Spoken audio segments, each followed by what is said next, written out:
My girlfriend went to bed early that night, barefoot and exhausted, apologizing the way people do when they think they're leaving something unfinished behind. She kissed my cheek, said she'd see me in the morning, and disappeared down the short hotel hallway. The door clicked shut. I stayed where I was, sitting at the small table by the window, the city humming below. And then there was just me and her sister. We were in a roadside hotel outside the city because my car had broken down on the way back from a weekend trip. The mechanic across the street had promised to look at it in the morning. The room smelled faintly like detergent and old coffee. One lamp was on. Everything felt temporary, like we were all supposed to pass through and forget this place existed. Her sister, Claire, didn't move when my girlfriend left. She leaned against the counter near the sink, arms folded loosely, not defensive, just settled. She was in her mid-40s, maybe older, with that kind of confidence that doesn't ask for attention because it's used to being given space. Her hair was pulled back, a few strands loose around her face. She looked like someone who had learned how to stand comfortably inside herself. "Long day," she said, breaking the quiet. "Yeah," I replied. It came out too quickly, like I'd been waiting to speak just to make sure the silence didn't stretch too far. She smiled, but only briefly. Then she reached for the coffee pot on the dresser. It was empty. She lifted it anyway, as if checking might change something. "I can make some more," she said. "It's late," I said. "You don't have to." "I want to," she answered, already turning back toward the counter. That was the first thing. The ease of it. She didn't ask permission. She didn't explain herself. She just did small, considerate things like they were natural extensions of being in the same room with someone. I watched her fill the machine, her hands steady, familiar with the motion. When she leaned forward to plug it in, her sleeve slid back slightly, revealing a thin silver bracelet. It caught the light. I looked away too late and wondered if she noticed. "So," she said, not turning around, "you always this quiet. Only when I don't know what to say." She laughed softly at that, finally facing me. "That's most of the time, then." "Probably," I admitted. She poured the water too quickly, and a few drops spilled onto the counter. Without thinking, I stood up and reached for a paper towel. Our hands brushed for a second. Just skin, just contact, but it stopped both of us. Not dramatically, not enough to mean anything on its own, but long enough that neither of us pulled away right away. "Sorry," I said. "It's fine," she said at the same time. We both stepped back. She focused on wiping the counter. I pretended to straighten a chair that didn't need it. The room felt smaller after that, like the walls had quietly moved in. We sat across from each other with the coffee between us, steam rising. She asked about my job. I gave her a rambling answer. She listened without interrupting, nodding occasionally, eyes steady, like what I was saying mattered even when it probably didn't. When she talked about her own work, she skipped the impressive parts, focused instead on the annoying details. I found myself smiling without realizing it. At one point, she stopped mid-sentence, like she'd forgotten what she was going to say. She looked at me, really looked, and then glanced away.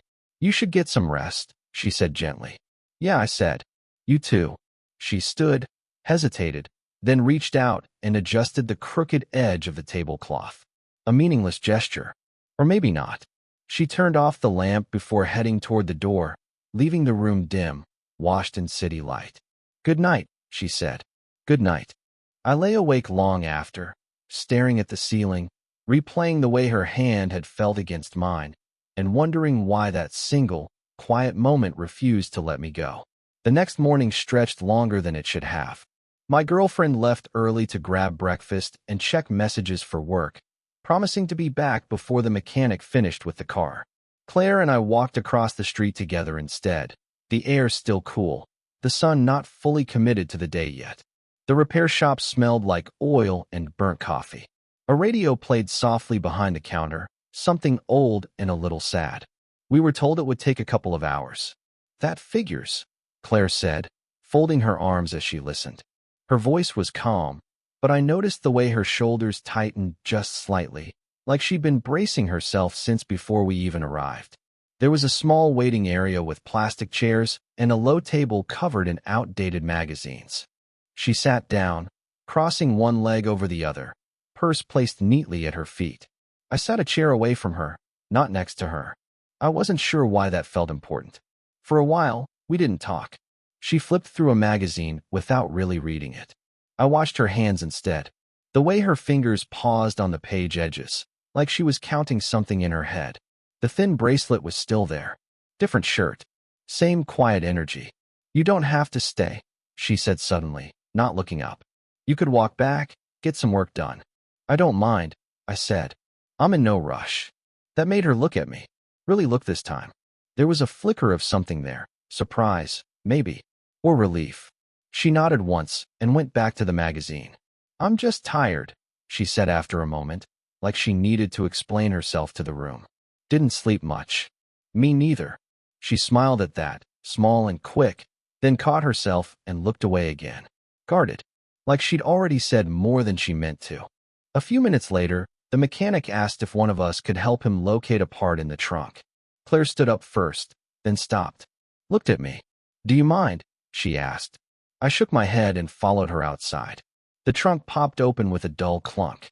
We stood close, closer than necessary, going through bags and tools. She leaned in, searching, and I noticed how tired she really looked up close. Not messy tired, controlled tired. The kind that comes from holding yourself together for too long. "There," she said, pointing. I handed it to the mechanic. When I turned back, she was rubbing her wrist absently, like it ached. "You okay?" I asked. She hesitated. "Just a beat too long." "Yeah," she said. Then softer, almost to herself. "Just a lot lately." She didn't elaborate. Didn't need to. She closed the trunk and rested her hand on it for a second, eyes lowered, breathing out slowly. I stood there, unsure if I was supposed to say something or pretend I hadn't noticed. "Thanks for staying," she said quietly. "For what?" "For not making it awkward." I almost laughed. "Instead," I said, "I don't think that was my doing." She looked up at me then, really looked, and for a moment the noise of the street faded. Cars passed. A horn honked. None of it reached us. Her hand slipped off the trunk, brushed against mine as she stepped back. This time, neither of us apologized. And that, more than anything else, stayed with me long after the car was fixed. The rain started in the afternoon and never really decided to stop. By evening, it had turned the street outside the hotel into a blur of reflections and soft noise, like the world was being rubbed thin. My girlfriend had gone out to meet a friend for dinner. Something spontaneous, something she insisted I didn't need to tag along for. "You're already stuck here," she said, smiling. "Relax." So I stayed back. Claire did too. We ordered takeout from the place downstairs because neither of us felt like going anywhere. The food came in paper containers that steamed up the small table between us. The TV was on, muted, some news anchor talking with exaggerated concern. Neither of us was watching it. She sat on the edge of the bed this time, not the chair. I took the chair anyway, even though it put us at an odd angle, like we were trying not to face each other directly. "Sorry about all this," she said, gesturing vaguely at the room, the rain, the situation. "This wasn't exactly the plan." "It's fine," I said. "Plans are overrated." She huffed a quiet laugh at that. "Tired again. Always tired." She tucked one leg under the other and leaned forward to open her food, and I noticed the faint crease between her eyebrows, like something lived there permanently. We ate for a while without talking. Just forks scraping cardboard, rain ticking against the window. It wasn't uncomfortable. That was the strange part. "Can I tell you something?" she asked suddenly. I looked up. "Yeah." She hesitated, eyes on the food, then set the fork down like it had betrayed her. "I don't usually stay," she said. "In situations like this, I would have left, or found a reason to. But you didn't." "No." She shook her head slightly. "I didn't." The silence stretched. I could feel my pulse in my throat, loud and inappropriate. "Why?" I asked, immediately wondering if I'd crossed something invisible. She looked at me then, really looked, and for a second I thought she might say it. Whatever it was. But instead, her phone lit up on the bed beside her. She glanced at the screen. Her mouth tightened. "I need to take this," she said, already standing. She stepped into the bathroom and closed the door, not all the way. Her voice carried anyway. Low. Controlled. I couldn't hear the words, but I heard the tone, measured, careful, the way you speak when you're talking to someone who knows exactly how to pull things out of you. I stared at the rain-streaked window and told myself not to listen. Didn't matter. My body already knew what this was, a complication, a life that existed before I entered the room. When she came back out, she didn't sit right away. She leaned against the counter, arms crossed again, like the night before. "Everything okay?" I asked. "Yeah," she said. Too quickly. Then she exhaled. "No, but it will be." She picked up her food, took one bite, then put it down untouched. "You ever feel like you're standing too close to something?" she asked. "Like if you move even an inch, it'll change everything." I swallowed. "All the time." She smiled at that, but it didn't reach her eyes. The thunder cracked then, close enough to make the windows rattle. She flinched, just a little, and without thinking, I stood up. We were too close suddenly. I could smell her shampoo, something clean and familiar now. She looked up at me, rainlight flickering across her face. For a moment, neither of us moved. My hand lifted, just an instinct, just enough to maybe touch her arm. And then footsteps sounded in the hallway outside the room. I let my hand fall. The hallway noise faded, but the space it left behind didn't. We stood there, too close, the air thick with something neither of us had a name for. My hand was still hovering awkwardly at my side, like it hadn't gotten the message yet. Claire noticed. Of course she did. She noticed everything. She took a step back. Not far. Just enough. "This has to stop," she said quietly. Not sharp. Not angry. Just certain. "We're trying to be." I nodded, even though I didn't know what this was supposed to mean. The silence stretched again, heavy and exposed now, like we'd pulled back a curtain and couldn't put it back. "I don't know what I'm doing," she said, then paused. Shook her head. "No, that's not true. I know exactly what I'm doing. And that's the problem." I didn't speak. I was afraid if I did, something irreversible would come out. She moved to the chair across from me and sat, folding her hands in her lap. Her fingers trembled once before she stilled them. I watched that instead of her face. It felt safer. "You're young," she said, not looking at me. "You're supposed to be uncomplicated. This is supposed to be easy for you." "It's not," I said. That made her look up. Her eyes softened, and that somehow hurt more than if she'd been firm. "I see the way you look at me," she said, "and I hate that I don't stop it." I swallowed. My throat felt tight, like I'd been holding something back for days without realizing it. "I don't expect anything," I said. "I swear." "I know," she said immediately. Too immediately. That's what makes it worse. She stood again and walked to the window, arms wrapping around herself. Outside, the rain had slowed to a mist, the city lights bleeding into the glass. "I've already lived through the part where you mistake intensity for meaning," she said. "It ruins things. People. I promised myself I wouldn't do that again." "Is that what this is?" I asked. "A mistake?" She didn't answer right away. Her reflection in the window looked older, tired in a way that had nothing to do with sleep. "I don't trust myself around you," she said finally. That landed harder than anything else she could have said. I stood up slowly, careful not to move too fast, like a sudden sound might shatter something fragile. "I can leave," I said, "if that helps." She turned then, eyes glossy but dry. "It doesn't." We stood there, facing each other now, nothing between us but the quiet and the truth we weren't touching. "I should be better than this," she said, her voice barely above a whisper. I didn't reach for her. I didn't speak. I just watched as she pressed her lips together, fighting something invisible. And then she said the one thing I wouldn't be able to forget. "I don't want you to disappear."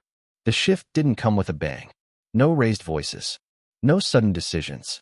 It came quietly, the way real things usually do. My girlfriend didn't come back that night. She texted around midnight. "Crashed at Sarah's, long day, love you." And that should have been a relief. It wasn't. It just left more space in the room. Space Claire and I pretended not to notice. She was sitting on the bed again, scrolling through her phone without really seeing it. I stood by the window, watching the rain finally give up and thin into nothing. After a while, she spoke. "I should show you something." She didn't look at me when she said it, just reached into her bag and pulled out her phone, held it loosely in her hand like it weighed more than it should. She tapped the screen a few times, then turned it toward me. It was a photo. Old. Slightly faded. A man standing on a beach, wind in his hair, smiling at whoever was behind the camera. His arm was around Claire's shoulders. She looked younger, yes, but more than that, she looked unguarded. Like she hadn't yet learned how carefully she needed to hold herself. "That's Daniel," she said. "My husband." My chest tightened.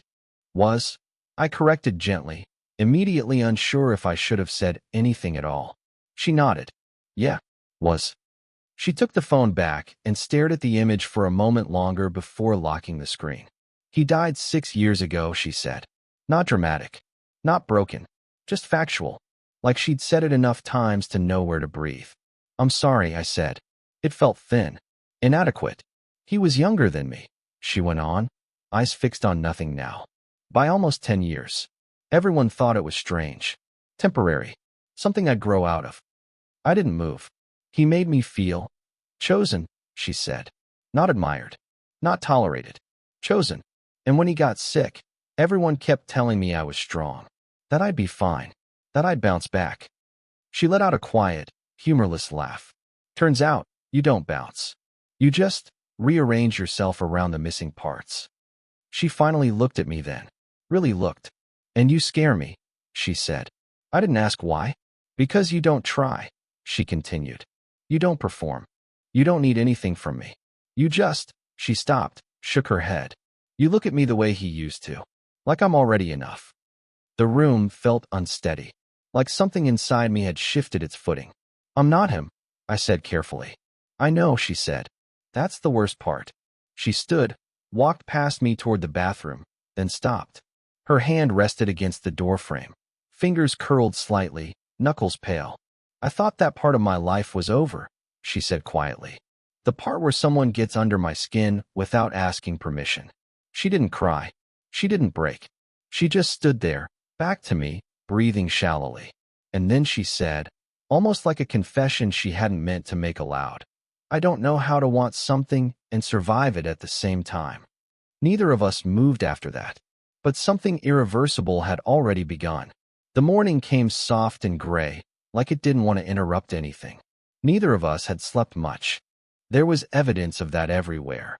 In the untouched coffee cups, the way time felt stretched thin, the careful distance we kept as we moved around the room getting ready.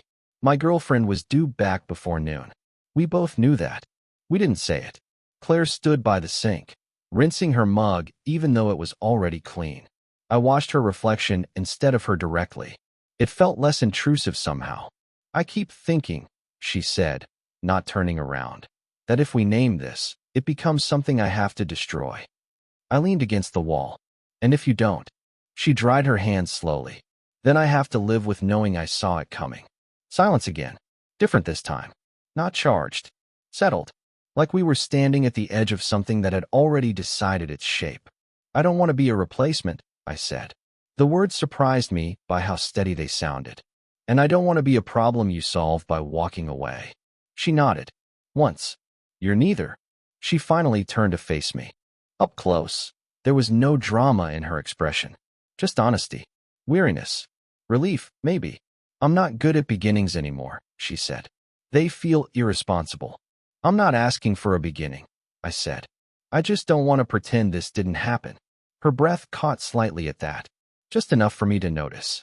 She stepped closer, not into me, just near enough that the space between us felt intentional instead of accidental. Her hand lifted, hesitated, then rested lightly against my forearm.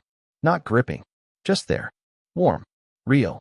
"That's the part one can't undo," she said quietly. "You don't disappear when I tell you the truth." "I don't want to," I said. We stood like that for a long time. No urgency. No fear that if we didn't act, the moment would be wasted. It felt earned. Whatever this was. From the hallway came the distant sound of an elevator dinging. Footsteps. Life resuming its normal volume.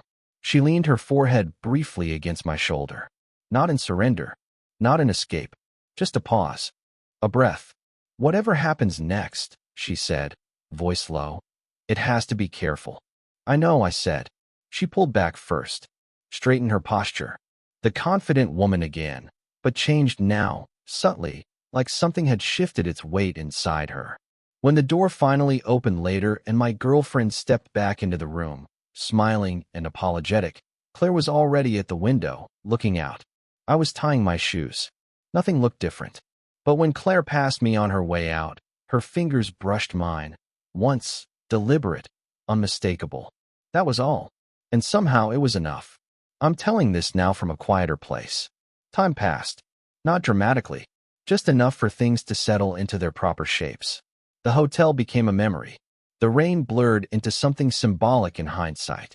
Life went back to doing what it always does, asking you to choose, then pretending it didn't ask at all. My girlfriend and I didn't last. Not because of Claire. Not directly. We were already drifting in small, polite ways neither of us wanted to name. When it ended, it was sad but clean. No villains. Just honesty arriving late. Claire and I didn't rush into anything either. That part matters. We kept our distance for a while. Phone calls that were careful. Messages that said more in what they didn't include. Sometimes weeks passed without contact. Sometimes she'd send a photo of something ordinary, a bookshop window, a cup of coffee gone cold, with no explanation at all. I learned to read those silences. I learned not to demand more than was being offered. What changed in me wasn't confidence or certainty. It was patience. I stopped mistaking intensity for proof. I learned that wanting someone doesn't entitle you to them. That staying can be louder than chasing. That restraint isn't the absence of feeling. It's the shape it takes when you're trying not to hurt anyone. What changed in her was quieter. She laughed more easily. Not often, but honestly. She stopped apologizing for needing time. She let herself be seen without turning it into a negotiation. She didn't rush to name things, but she also stopped pretending they weren't there. We met again months later, by choice this time. A bookstore cafe. Neutral ground. Daylight. She reached across the table once, absent-mindedly, and traced a circle on the sleeve of my jacket while she talked. Didn't notice she was doing it until I gently covered her hand with mine. She didn't pull away. That was how it happened. Not with promises. Not with declarations. Just two people finally standing where they were instead of where they were supposed to be. Love, I learned, isn't always loud. Sometimes it's just the decision not to look away anymore. Sometimes it's choosing care over urgency, truth over fantasy, presence over proof. And sometimes it's realizing that the moments that almost happened changed you just as much as the ones that finally did. If this story made you feel something, let me know in the comments. Would you want more stories like this?